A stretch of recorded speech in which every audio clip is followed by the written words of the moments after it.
Vamos mergulhar hoje numa das narrativas mais poderosas e influentes de toda a história. A saga de um povo oprimido, de um herói que não queria ser herói e de uma luta dramática pela liberdade.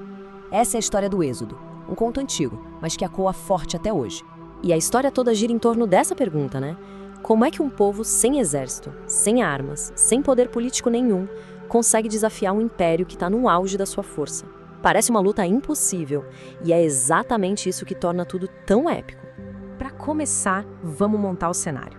A gente está no Egito, onde os descendentes de Israel, que um dia chegaram como convidados, acabaram se tornando, aos olhos do poder, uma verdadeira ameaça. Olha só, a raiz do conflito é o medo. O que começou com um pequeno clã, 70 pessoas, cresceu de uma forma exponencial ao longo das gerações. Para um novo faraó que não tinha a memória de como eles chegaram ali, essa população crescente não era uma bênção. Era uma ameaça interna, um potencial inimigo dentro das próprias fronteiras. E aqui, nas palavras do próprio faraó, a gente vê a lógica fria por trás do medo. O receio não era só o número de pessoas, mas a chance de eles se aliarem com inimigos externos. É uma tática política clássica, né? Transformar uma minoria em bode expiatório para justificar a opressão. A solução pensada não foi a diplomacia, mas a força bruta. A estratégia do faraó tinha duas frentes. Primeiro, esmagar o espírito do povo com trabalho forçado, algo desumano. E segundo, um plano ainda mais terrível, um decreto secreto, genocida, para que as parteiras matassem todos os meninos recém-nascidos. Só que aqui tem um ponto crucial. As parteiras desafiam essa ordem. A lealdade delas a uma lei moral maior foi mais forte que o medo do faraó. É no meio dessa opressão toda que surge o protagonista da nossa história. Um homem dividido entre dois mundos, destinado a uma missão que ele, sinceramente, nunca pediu. A vida de Moisés é um verdadeiro drama. Primeiro, ele escapa da morte ainda bebê e, por uma ironia do destino, é adotado pela própria família do faraó. Ele cresce como um príncipe do Egito com todos os privilégios. Mas a identidade dele é colocada à prova e ele acaba se tornando um fugitivo depois de defender seu povo. Por décadas, ele vive como um pastor exilado, até que um encontro divino no meio do deserto muda completamente o seu destino. E aqui, a gente vê um contraste fascinante. De um lado, um chamado divino, algo monumental.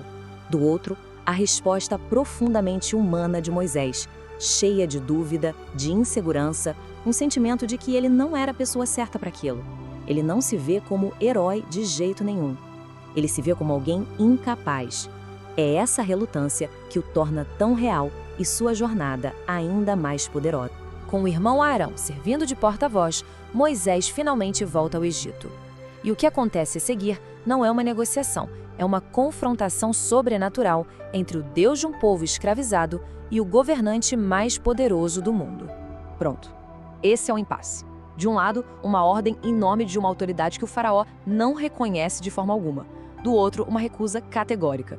Para o faraó, que se considerava um deus, a própria ideia de se submeter a um poder maior era impensável. A partir daqui, não tem mais volta. É uma colisão de vontades que vai acontecer de qualquer jeito. A primeira tentativa de diálogo fracassa, e fracassa feio. Em vez de ceder, o faraó revida. Ele impõe uma tarefa impossível: manter a mesma produção de tijolos, só que agora sem a matéria-prima. É uma tática cruel, feita não só para punir, mas para esmagar a esperança e fazer o povo se virar contra os próprios líderes. E num primeiro momento funciona. O que se segue é uma escalada de 10 calamidades. E como dá para ver aqui, um padrão começa a surgir. Uma praga devasta o Egito, o faraó promete ceder, a praga é retirada e ele volta atrás. A cada ciclo, a teimosia dele só aumenta. A pergunta que fica é: o que seria preciso para quebrar essa resistência? É um ciclo de desafio, destruição e muito orgulho. Depois de 9 pragas e 9 recusas, o confronto chega ao seu clímax. Um clímax devastador.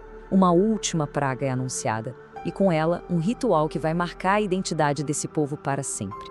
A aposta final. Dessa vez, o aviso é terrivelmente específico e pessoal, atingindo todas as famílias egípcias, desde o palácio do faraó até a casa do prisioneiro no calabouço.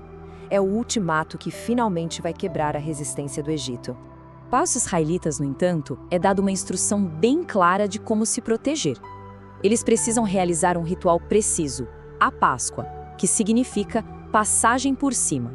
O sangue do cordeiro na porta serviria como um sinal, garantindo que a destruição passasse por cima das casas deles, poupando suas famílias.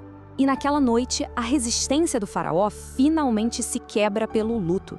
Em meio a um clamor que ecoa por todo o Egito, ele não só permite, mas ele implora para que os israelitas saiam. E assim, uma nação inteira se põe em movimento. 600 mil homens, sem contar mulheres e crianças, finalmente deixam para trás a terra da escravidão. A liberdade parecia finalmente ter chegado, mas a história ainda reserva uma reviravolta final. O momento de aparente triunfo se transforma numa armadilha desesperadora. A liberdade dura pouco. Assim que os israelitas partem, o orgulho do faraó volta com tudo. Ao perceber que perdeu sua enorme força de trabalho, ele muda de ideia. No último ato de fúria, ele mobiliza seu exército de elite para uma perseguição, encurralando aquele povo indefeso entre o deserto e o mar. Imagina a cena, encurralados, com o mar na frente e o exército mais temido do mundo vindo atrás. O pânico toma conta do povo. As palavras deles para Moisés são cheias de terror e desespero. Para eles, a liberdade tinha se transformado numa sentença de morte. Em total contraste com o pânico do povo, a resposta de Moisés é de uma calma impressionante.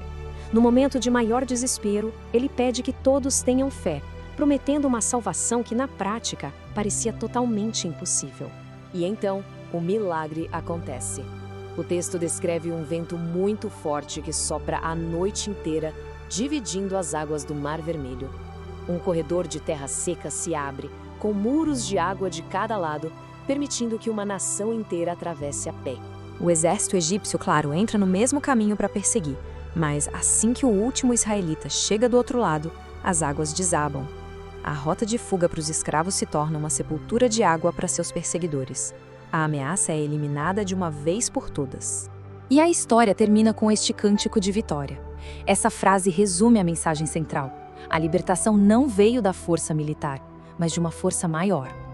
É por isso que, por milênios, a história do Êxodo tem inspirado inúmeros movimentos de libertação pelo mundo. Ela continua sendo um símbolo poderoso de esperança, a promessa de que, mesmo contra todas as probabilidades, a opressão não tem a palavra final.